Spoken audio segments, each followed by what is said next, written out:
abatulaba ku Celeb Jazz nina essanyu okubeera nti abaana bano aba Celeb Jazz banoonyeza mbeeko kyenjogera ku nsonga eziriwo olwaleero nga ensonga esooka eya Pallaso ndyogerako bwe nti Pallaso okusaba ssente si kibi kuba Matyazi tumanyidde bantu basabira ssente mu nnaku naye omuntu wabanga bimukutte si kibi okugamba nti alinawo kyalina nnyambe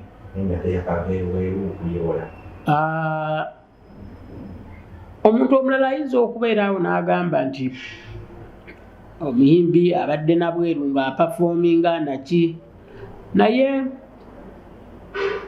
maybe kino kiyambeko oba tukitegeere bwe tuti nti omuntu amaze emyaka 2 nga takola n'afunayoko ku show ey'ebweru tesobola kuba nti yamuwa ssente ezisobola okunyiga ebiwundu byonna byabadde mu myaka 2 ate n'ekirala ndaba nnyo abantu ababeera ne ku social media okwo babaako ne mu bivulo obalaba oyo nze ye musajja wange oyo nze yankolera oyo nze Pallaso nze number 1 fan wo. I think now is the time for Ugandans to walk the talk. Abantu musuutiriza nnyo abantu kati eno yessaawa mu mulago omutima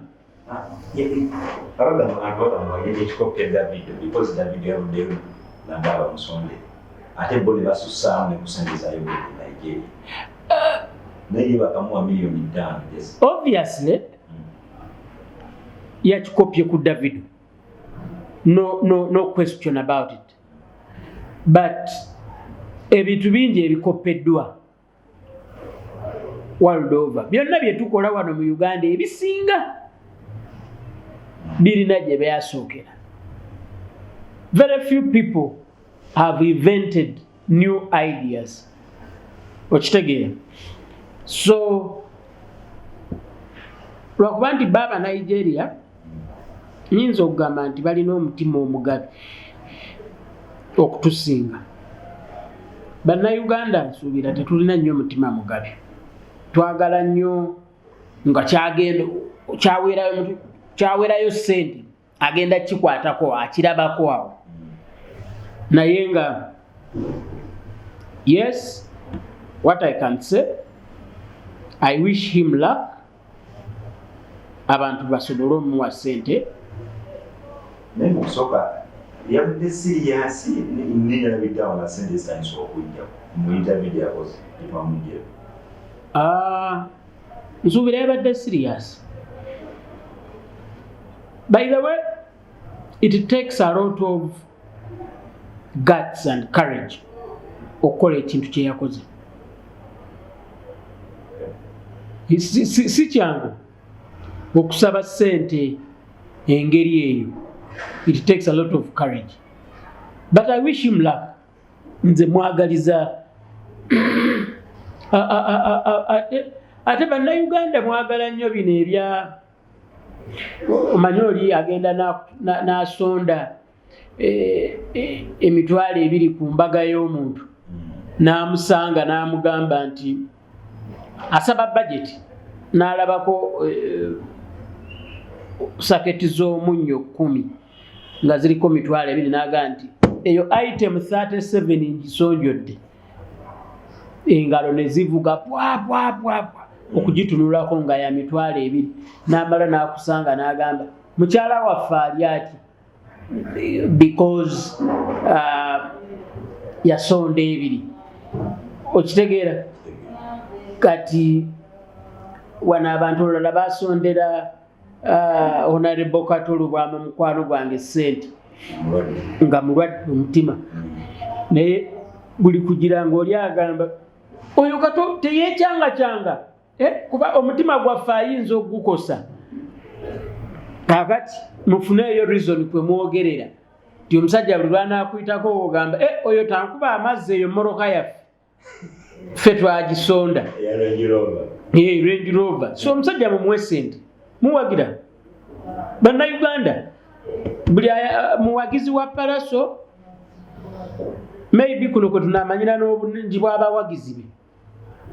Bagamba omanje family yazemu okusabiriza mukulu waawe yafukamira olw'emmotoka oli asaba sente za mmotoka ye mu Range Rover. Siwagira muntu akitwala ebintu ebimu tubijja ennyo mu family.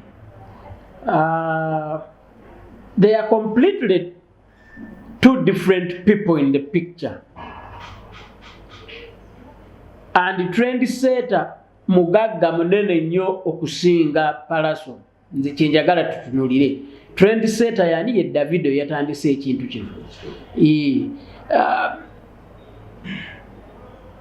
Sagala muntu aleeta kamiliyoni mu kintu kino. Omusajja mumuleke oba omuwa ssente muwe oba tomuwa muwe. Toleetamu kamiliyoni kugezaako ate kugamba ate kamiliyoni ate yafukamira nga bamuwadde Range Rover. Kati eyo tuveeyo. That's a story for another day. The story today is Palaso asabye ku ssente buli munnayuganda asobola amuweeyo. Neyo chapter tugigala. Amagezi g'omuwa ku nsonga eyo because Palaso muwa amagezi ga kintu kimu akontinuinge kubira bawagizi be mulanga akola as many as 100 radio, TV, YouTube channel interviews. Abantu bamuwe mutwaro.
South Africa. In the name we are friends for 10 years by now. Era research computer Zaya, manager of South Africa. Banga mani. Tega bila shibia likumisa tena wendi. Ntamuka. Mkuu wangono mwagala chini nino kwa wabanga yako yangala because ambassadors yedi anga bidena mtamu nganda wakena kabita bwana wangu. Kati China MC awaro mama afre, China mama afre ne Golden Papa Mamita Victoria. yatufaako wiiki ewedde yalwala kansa ne tubonaabona mu kumujjanjaba ono Golden Papa Golaba yakola nnyo ku miliyoni 10 ze twasipendinga ndowooza alinako 40% contribution. Musajja ayagala abantu baganda ababengabi abeddira engabi babamama be abamama be bangabi baba luganda lwe katwali tuleyo mu kuziika Viki najja n'afa ne tugenda e Masaka twamala ennaku 3 n'omwami ono Golaba ku nnaku 3 tetwamalayo lwali lwakuna yali birthday bambi nanga ate munjira amazzi tugamba nedda ne mpulira ennaku n'enkwata nga tuli naye mukyalo eyo ewala eyo e Masaka ewala ennyonnyo oli alaba ku misaaki waliwo abalaba bulabi ku misaaki ne bagamba yono misaaki abalaba beefukira n'okwefukira ekyo sijja kulimba nimbi abali omukuziika nga tubakikiriza nti ono omusiime eyo mukyalo e Masaka era bamwagala nnyo kati we natuka nenda neŋŋambako ku mikwano gyange mu Happiness neŋŋamba naye Golden Papa kyakoze kyamaanyi njagala munkwatireko tulabe nga tukola birthday tukole birthday surprise nenegatta nempita ku mikwano gyange bonna abasinga bolano papa balina ke bampaddeko abasinga era beebaze Sharoni bwe tubadde naye nga tukola emirimu egyo treasurer wange Sharoni jangu wano Sharoni, where are you? Yabadde treasurer wange yakwata sente. Your friends. Tuna group ya Vagita Happiness. Njogera kube nayogera nawe ne bako tebava ne twongerezaako ne tutandika emikolo gino. Era papa abadde agimanyi emikolo gino gya mutabani wange Hakim ali wali eri one Kim muyimbi by the way naye asoma. Ng'amanyi kino yeki ye birthday naye nga yabadde yoono. Kubanga nkwagala nnyo muganda wange nkwagala nnyo mukulu wange weyisa bulungi oyagala abantu alaako ekyo n'ekisingawo era wiiki doze ejja agenda South Africa kuyimba ku mikolo gya Brian Kakopa ne Fifi akalango sewo ngenda kakuba bulungi nnyo era abantu bansuubiza agenda kubeerayo mu bungi era nsaba njaba posta musharinze abalina emikwano e South Africa ledde mu attend ono omwami mulungi nnyo papa nkwagala nnyo muganda wange nkwagala nnyo mukulu wange webale kunjagala webale kwagala abaana bange webale babuulirira sina bingi abasinga mumanyi nga sister wa Nubian. Yes, Nubian is my young brother abanga nzirako nnyo papa nenga twagala nnyo sebo kyekyo Madam? Thank you.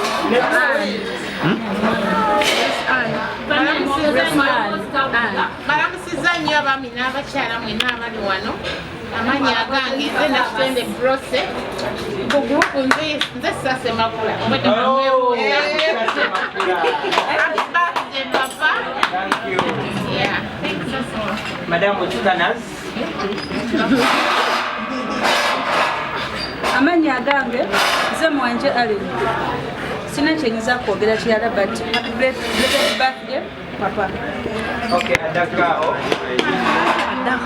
nazwa no chumba cha Misa Semakula obyoke Leila Serugambo wawulira omuntu nga bamusiiga enziro ngambi banaye toluga lugambo bajja battako abamwe nga mulowooza ki lugambo oli yali pakupapa mbunga bwamumanyi mbu yamuweerezanga ssente mbunze mumanyi kasuku mbu bamwabye mukimanye engamba papa ono namba bweti ne bweti agamba kino na kino na kino papa naye teyasiba n'agamba njamwetaaza n'afuna abantu be ne bamutuukako nga mutuufu yawanga mulala ssente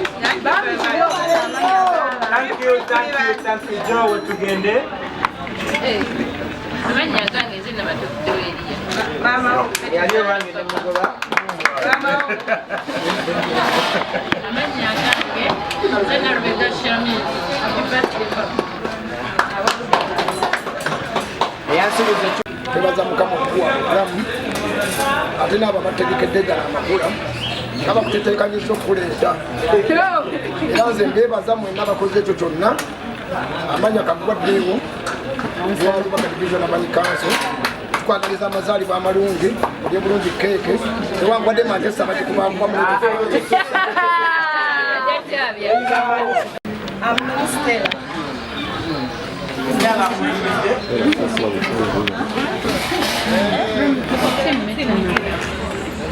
Happy birthday, Papa.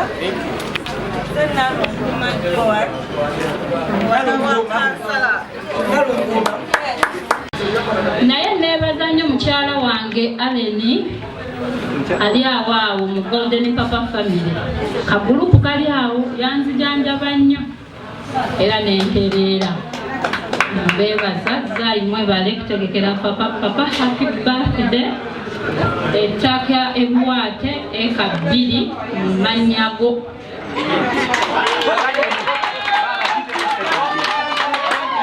Papa Mr. Semakulu nze nakitende lyati muwadde ettaka eka 2 ebuwaate Manyago.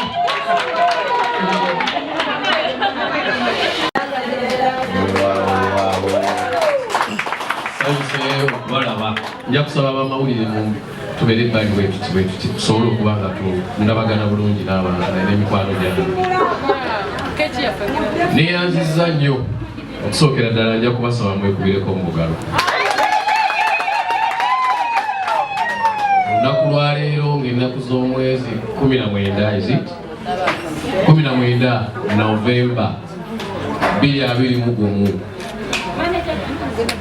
nzikiriza ekintu kye mbadde ngezaako okulwanyisa. Olalo mbadde ngezaako okulwanyisa simanyi lwaki lwentuuka mu parties na bitimba emotional wala kuba saabiguliramu ebintu bino mwe mubitukoledde mukyala wange yabitandika nze nga sibirabangako era ogwasooka natya nnyo naye olwaleero nkakasizza abantu banjagala era officially nzikiriza munkole nga kyemwagala ngezezaako okulwana to discourage okuba discouraging okulaba nga oba mutuuka nogatawe omusajja naye kale ndabye nga mbasobola okumenya emitima gya mikwano gyange era munsonyiwe ab'enkwe baabo batuuse mwami muli kijangu wano oyo muganda wange muli kijangu wano jangu wano olina kubeera eno gyendi oyo mukubireko mu bugalo omukwano gwange nnyo